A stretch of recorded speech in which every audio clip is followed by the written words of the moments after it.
Sejujurnya saya nggak paham gitu, buku mana yang jadi bacaannya Pak Menteri Agama ini. Kasihan banget tim 9 perumus Pancasila, kayak misalkan dari Serikat Islam ada 3 orang, kayak misalkan Abi Kusno Cokrosuroso, Kiai Haji Agus Salim, Bung Karno. Apalagi dari non-muslimnya juga ada Bang Alexander Andris Maramis kan?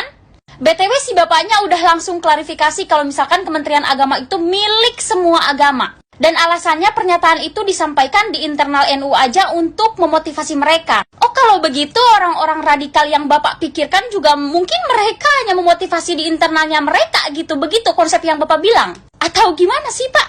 Saya pikir di Indonesia itu yang paling bahaya itu adalah orang-orang radikal yang seperti Bapak sampaikan. Tapi ternyata ada yang lebih bahaya. Klaim-klaim kalau ternyata Menteri Agama itu hanya milik NU saja.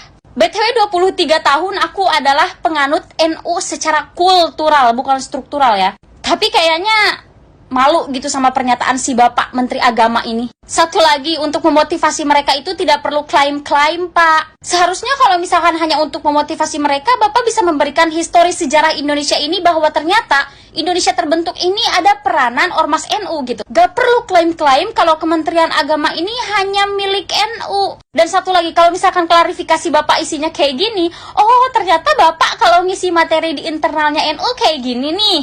Klaim-klaim, baru tahu.